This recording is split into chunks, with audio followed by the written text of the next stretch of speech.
एक छोटे शहर की कहानी है जहाँ के दो लोगों की दोस्ती की पुरानी कहानी है। विक्रम और अमित, ये दोनों हमेशा साथ में थे, जैसे दो साथी काम का जोड़ होते हैं। उनकी दोस्ती में ईमानदारी और साथीपन की भावना थी।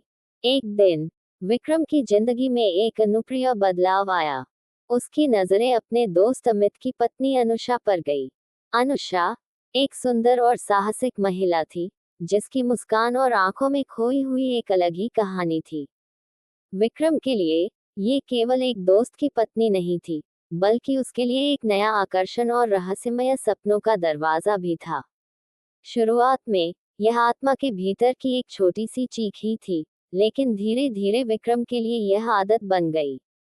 उसका मन अनुषा के प्रति प्रेम में लिप्त हो गया था, परंतु उसकी यह भावना केवल उसके अंदर ही रह गई थी। अनुषा भी इस नई रुचि के प्रति अनुभवी थी, और वह विक्रम के साथ अपने विचारों और भावनाओं को साझा करने लगी थी। उनकी बातचीत शुरू होती, और फिर धीरे धीरे वे एक दूसरे के ख्यालों में खो जाते। विक्रम को अपने दोस्त के साथ इस नए संबंध के अपने विचारों को बांधने की कोई आवश्यकता महसूस नहीं हुई। लेकिन जैसे ही अमित की आंखों में ये सच्चाई दिखाई दी, उसकी दोस्ती की दुनिया में तूफान आ गया। सच्चाई सामने आए और दोस्तों के बीच की इस प्रेम कहानी में दरारें आने लगी।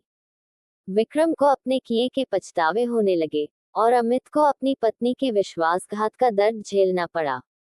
इस कहानी में प्रेम, धोखा और दोस्ती के बारे में एक अनोखी सीख है।